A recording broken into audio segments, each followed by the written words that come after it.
नमस्कार साथियों, जय हिंद। तो साथियों, स्वागत है आपका अपना चैनल स्टडी पॉइंट पर। तो साथियों, हमारी जो सीरीज चल रही है बीएसटीसी और पीटीईटी को लेकर, तो इसका हमारा पांचों पार्ट आ गया। जी हाँ दोस्तों, हमने 4 पार्ट पहले पूरे कर लिए हैं। अगर दोस्तों आपने 4 पार्ट को नहीं देखा है तो उसको लिंक आपको वीडियो के डिस्क्रिप्शन बॉक्स के अंदर मिल जाएगा, या फिर आप स्टडी पॉइंट चैनल पर जाकर जो आपकी प्ले लिस्ट है बीएसटीसी एंड पीटीईटी एग्जाम, तो उसके अंदर आप क्लिक करके चारों पार्ट देख सकते हो। और उस प्ले लिस्ट के अंदर आपको 7 वीडियो पहले से मिल जाएंगे, जो आपके राजस्थान से हिस्ट्री से संबंधित, राजस्थान से जियोग्राफी से संबंधित आपको सारे वीडियो मिल जाएंगे।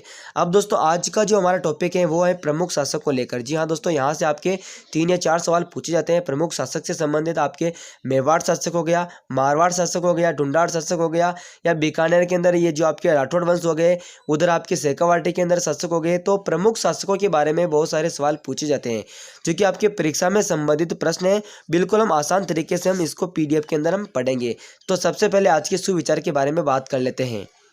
आज का सुविचार है, यदि सब कुछ खोकर भी आप में कुछ करने की हिम्मत बाकी है। जी हाँ दोस्तों, यदि सब कुछ खोकर भी आप में कुछ करने की हिम्मत बाकी है तो समझ लीजिए आपने कुछ नहीं खोया है। यह बात सबसे इम्पोर्टेंट है। यदि सब कुछ खोकर भी आप में अगर कुछ करने की हिम्मत बाकी है, सब कुछ आपने खो दिया फिर भी आप में कुछ करने की हिम्मत बाकी है, तो साथियों लिख करके ले लो, आपने कुछ भी नहीं खोया है। जी हाँ दोस्तों, आप सब कुछ हासिल कर सकते हो। तो चलिए दोस्तों, इसी के साथ हमें अपनी पीडीएफ को शुरू कर देनी है। जी हाँ दोस्तों, तो आपके सामने सबसे पहला सवाल ये रहा। तो चलिए दोस्तों, आपका सबसे पहला सवाल है, 6ठी शताब्दी के द्वितीय चरण में पश्चिमी राजस्थान का क्षेत्र कहलाता था क्या? गुजरात कहलाता था, गुर्जरता कहलाता था, काठियावाड़ कहलाता था, या फिर मारवाड़ कहलाता था? जी हाँ दोस्तों, आपके इस तरह के सवाल बहुत सारे बनते हैं कि 6ठी शताब्दी के द्वितीय चरण में पश्चिमी राजस्थान का क्षेत्र क्या कहलाता था। तो इसका आंसर हो जाएगा आपका बी। जी हाँ दोस्तों, आपका जो गुर्जरता है वो आपका कहलाता था। तो 6ठी शताब्दी के अंदर आपका जो पश्चिमी राजस्थान था उसको हम गुर्जरता कहते थे। ठीक है दोस्तों, तो आपका बी ऑप्शन आपका यहाँ पर राइट हो रहा है। चलिए दोस्तों, आपका अगला सवाल है, नागभट्ट प्रथम प्रतिहार के दादा का क्या नाम था? जी हाँ दोस्तों, नागभट्ट प्रथम प्रतिहार के दादा का क्या नाम था? भोगभट्ट, गुरु हरिश्चंद्र, रजिल, या फिर महेंद्रपाल? तो इसका आंसर होने जा रहा है वो आपका रजिल राइट हो जाएगा। जी हाँ दोस्तों, सी ऑप्शन आपका यहाँ पर राइट हो रहा है। तो यहाँ पर देखिए, नागभट्ट प्रथम प्रतिहार के दादा का क्या नाम था, तो आपका यहाँ पर रजिल हो जाएगा। जी हाँ दोस्तों, आपका सी ऑप्शन राइट हो जाएगा। चलिए दोस्तों, अगला सवाल देख लेते हैं। अगला सवाल देखिए, अगला सवाल कह रहा है कि पृथ्वीराज के शासन प्रबंध संभालने के बाद उसका प्रथम सैनिक अभियान किसके विरुद्ध हुआ? महोबा के चंदेलों के, बी ऑप्शन है आपका उसके चचेरे भाई नागार्जुन, सी ऑप्शन कन्नौज के गाहड़वाल शासक जयचंद। गाहड़वाल यानी कि यहाँ पर गहड़वाल है, क्या है? गहड़वाल। कन्नौज के गहड़वाल शासक जयचंद मोहम्मद गौरी। तो यहाँ पर पूछ रहा है कि पृथ्वीराज के शासन प्रबंध संभालने के बाद उसका जो प्रथम सैनिक अभियान था वो किसके विरुद्ध था? तो ये आपके बी ऑप्शन यानी कि उसके चचेरे भाई नागार्जुन के विरुद्ध था। जी हाँ दोस्तों, उसके चचेरे भाई नागार्जुन के विरुद्ध था। तो आपका यहाँ पर बी ऑप्शन आपका राइट हो जाएगा। चलिए दोस्तों, हमारा नेक्स्ट सवाल है वो देखिए। अगला सवाल है, किस प्रतिहार शासक ने गंगा में जल समाधि ली? नागभट्ट प्रथम, महिपाल, नागभट्ट द्वितीय, या फिर वत्सराज? तो यहाँ पर देखिए, जो शासक है वो गंगा में समाधि लेने वाले शासक का नाम क्या है? तो यहाँ पर नागभट्ट द्वितीय। तो आपका यहाँ पर सी ऑप्शन आपका राइट हो जाएगा। चलिए दोस्तों, आपका अगला सवाल है। अगला सवाल देखिए, मुहणोत नैणसी द्वारा उल्लेखित गुर्जर प्रतिहारों की 26 शाखाओं में से कौन सी प्रमुख 2 शाखाएं हैं? तो देखिए दोस्तों, मुहणोत नैणसी द्वारा उल्लेखित गुर्जर प्रतिहारों की जो 26 शाखाओं में से जो प्रमुख 2 शाखाएं हैं वो कौन सी है? क्या भीनमाल शाखा एवं कन्नौज शाखा, मंडोर शाखा एवं भीनमाल शाखा, मंडोर शाखा एवं कन्नौज शाखा, या फिर इनमें से कोई नहीं? तो यहाँ पर आपको जो राइट होने जा रहा है ऑप्शन वो आपका बी ऑप्शन राइट हो जाएगा। तो देखिए दोस्तों, आपकी जो मंडोर शाखा एवं भीनमाल शाखा है उन्हीं को हम 26 शाखाओं में शामिल करते हैं। 26 शाखाओं में जो महत्वपूर्ण शाखा है तो उसके अंदर है मंडोर शाखा एवं भीनमाल शाखा। तो आपका बी ऑप्शन आपका यहाँ पर राइट हो जाएगा। ठीक है, उसके बाद चलिए हमारा अगला सवाल है। अगला सवाल देखिए, नागभट्ट द्वितीय ने मुसलमानों को पराजित किया। ठीक है, नागभट्ट द्वितीय ने मुसलमानों को पराजित किया, इसकी जानकारी कहाँ से मिलती है? तो क्या पठारी स्तंभ अभिलेख से, ग्वालियर अभिलेख से, या ओसिया अभिलेख से, या फिर आपका जोधपुर अभिलेख से। तो साथियों यहाँ पर जो पूछ रहा है कि नागभट्ट द्वितीय ने जो मुसलमानों को पराजित किया है, तो इसकी जानकारी कहाँ से मिलती है, इसके जो साक्ष्य हैं वो कहाँ से मिलते हैं। तो देखिए इसके जो साक्ष्य मिलते हैं वो आपके ग्वालियर अभिलेख से मिलते हैं। जी हाँ दोस्तों, ग्वालियर अभिलेख से मिलते हैं। तो आपका बी ऑप्शन आपका यहाँ पर राइट हो जाएगा। इस सीरीज़ में आपको यानी कि इस पीडीएफ में आपको 20 सवाल मिलेंगे। 20 में से आपको कम से कम 12 से 15 तो आना चाहिए। जी हाँ दोस्तों, कितने, 12 से लगा करके 15 सवाल आपके राइट होने चाहिए। तो देखते हैं कितने आपके राइट होते हैं। चलिए दोस्तों अगला सवाल देख लेते हैं। अगला सवाल देखिए, 7वां सवाल है, किसने अपनी राजधानी मंडौर के स्थान पर बेनमाल बनाई। जी हाँ दोस्तों, किसने अपनी राजधानी मंडौर के स्थान पर बेनमाल बनाई। नागभट्ट द्वितीय, वत्सराज प्रथम, मिहिर भोज, या फिर नागभट्ट प्रथम। तो यहाँ पर देखिए दोस्तों, नागभट्ट प्रथम ने अपनी राजधानी मंडौर के स्थान पर बेनमाल को बनाई। जी हाँ दोस्तों, आपका नागभट्ट प्रथम, आपका डी ऑप्शन आपका यहाँ पर राइट हो जाएगा। चलिए दोस्तों हमारा अगला सवाल है, 8वां सवाल देखिए, पृथ्वीराज चौहान एवं मोहम्मद गौरी के मध्य पहला युद्ध कहाँ हुआ था। जी हाँ दोस्तों, ये पूछ रहा है कि पृथ्वीराज चौहान एवं मोहम्मद गौरी के बीच जो युद्ध हुआ था वो कहाँ पर हुआ था, इसका आयोजन कहाँ पर हुआ था, किस मैदान के अंदर हुआ था। खानवा में, तराइन के मैदान में, गिरी सुमेल में, या फिर पानीपत के मैदान में। तो यहाँ पर देखिए दोस्तों, जो पृथ्वीराज चौहान है मोहम्मद गौरी के बीच में जो युद्ध हुआ, पहला युद्ध 1191 के अंदर हुआ था। कब हुआ था, 1191 के अंदर हुआ था।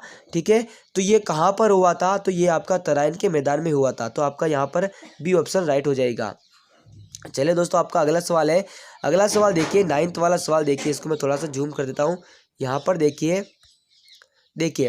9वां सवाल है, पृथ्वीराज की अल्पायु में शासन। देखो यहाँ पर देखिए, पृथ्वीराज की अल्पायु में शासन का प्रबंध कौन करता था। तो यहाँ पर सीधा सा सिंपल सा फंडा है। देखिए दोस्तों, आपके जो पृथ्वीराज है वो अल्पायु यानी कि कम उम्र के थे, 18 वर्ष से कम उम्र में थे। तो ये जो अल्पायु में थे, तो इनका जो शासन प्रबंध कौन संभालता था, कौन करता था। तो यहाँ पर मित्र चंद्रबरदाई, उनकी माँ कपूरी देवी, या भाई नागार्जुन, या फिर इनमें से कोई नहीं। तो यहाँ पर देखिए दोस्तों, उनकी माँ है कपूरी देवी, तो वही सब कुछ शासन संभालती थी। शासन का प्रबंध करना वो सब उनकी माँ कपूरी देवी करती थी। अब दोस्तों यही सीन हमारा चित्तौड़गढ़ दुर्ग के अंदर हुआ था, जहाँ पर विक्रमादित्य छोटे थे यानी कम उम्र के थे। तो उनकी जो माताजी थी यानी कि कर्मावती, तो उन्होंने सारा शासन संभाला था। कर्मावती थी, उन्होंने सारा शासन संभाला था, क्योंकि विक्रमादित्य वहाँ पर छोटे थे। तो सेम सीन यहाँ पर है। तो पृथ्वीराज की माँ कौन है, उनकी माँ कपूरी देवी, तो उन्होंने सभी शासन प्रबंध संभाला था। ठीक है, यहाँ पर बी ऑप्शन आपका राइट हो रहा है।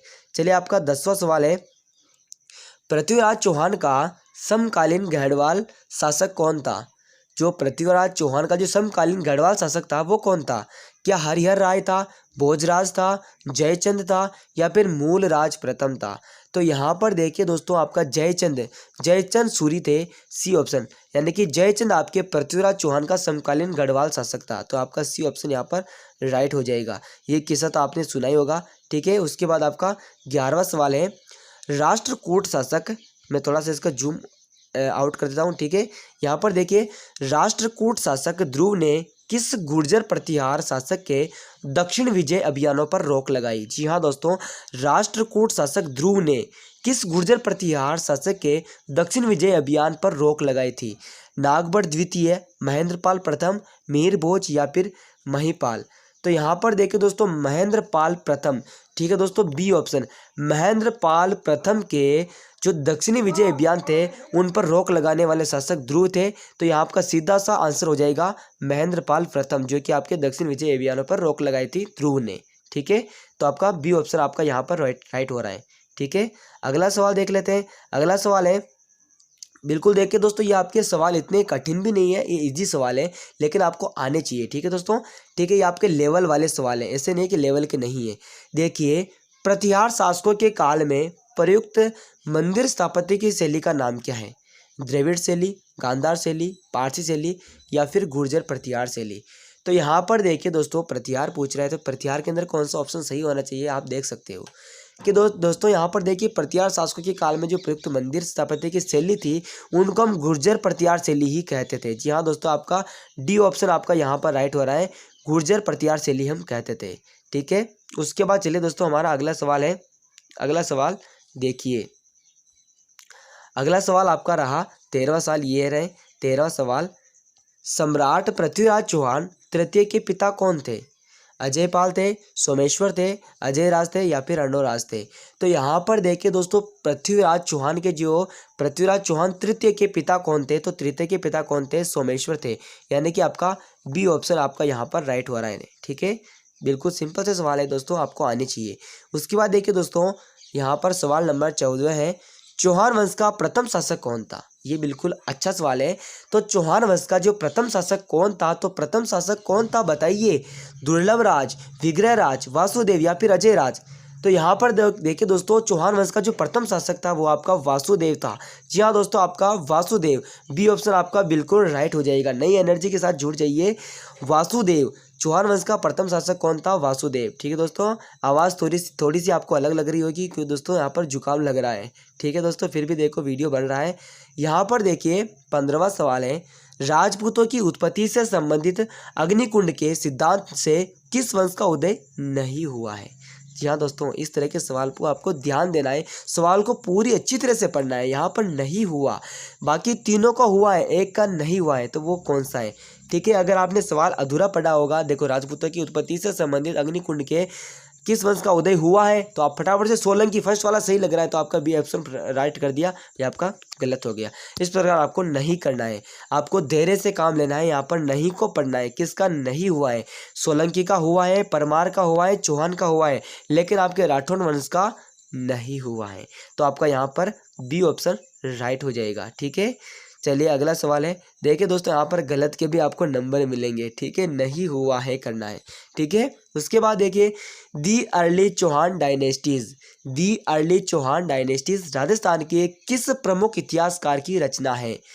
G.H. Ojha, doctor Dashrath Sharma, B.N. Reu, doctor G.N. Sharma? चारों ऑप्शन आपके पास है।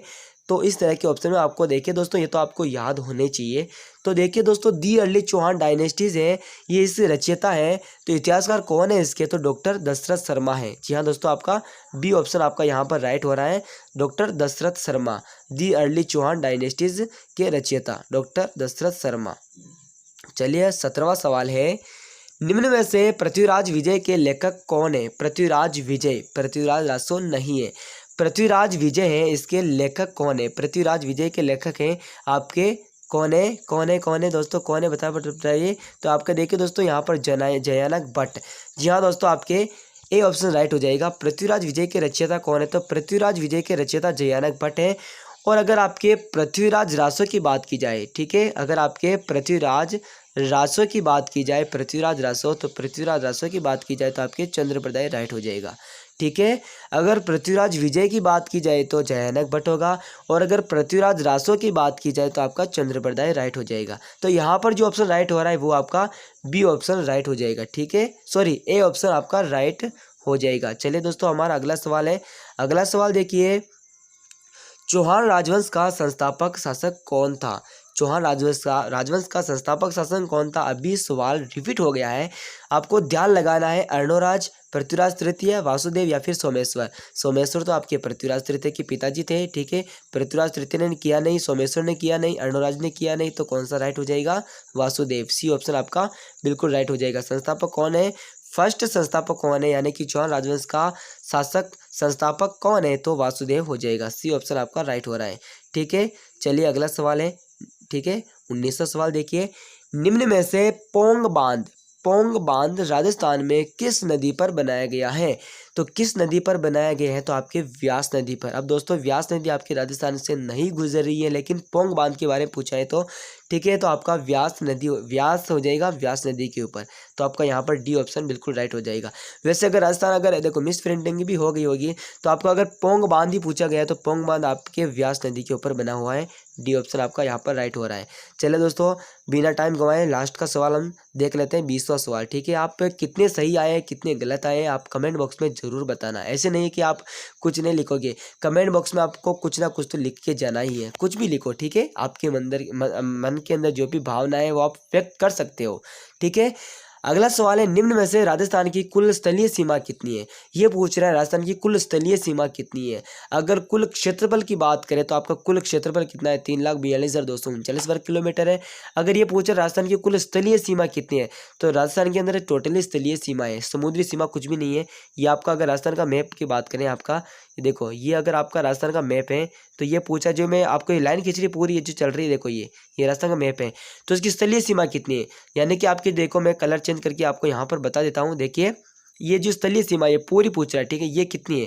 तो दोस्तों ये आपकी स्थलीय सीमा है, कितनी है, 5,920 किलोमीटर। कितनी है, 5,920 किलोमीटर। तो आपका देखो कौन सा ऑप्शन राइट हो रहा है, 5,920 वाला बी ऑप्शन आपका राइट हो जाएगा। 5,920 किलोमीटर आपकी कुल स्थलीय सीमा है। अगर बात करें 1,070 किलोमीटर ये वाला ऑप्शन की बात करें, तो आपकी जो रेड क्लिप रेखा है, ये वाला भाग, इधर वाला पश्चिम वाला राजस्थान के पश्चिम वाला भाग है, इधर आपका पाकिस्तान हो जाएगा और ये आपका राजस्थान हो जाएगा। तो आपकी जो ये राजस्थान और पाकिस्तान के बीच की जो बॉर्डर सीमा है, इसको हम कहते हैं रेड क्लिप रेखा। कौन सी कहते हैं, रेड क्लिप रेखा। कौन सी, नोट कर लीजिए, रेड क्लिप रेखा। रेड क्लिप रेखा है तो इसकी लंबाई कितनी है, 1,070 किलोमीटर। ठीक है, रेड क्लिप रेखा की लंबाई कितनी, 1,070 किलोमीटर। बाकी जो आपकी राजस्थान की कुल स्थलीय सीमा की बात करें तो कुछ स्थलीय की सीमा है वो आपकी 5,920 किलोमीटर है। तो आपका यहाँ पर बी ऑप्शन बिल्कुल राइट हो जाएगा।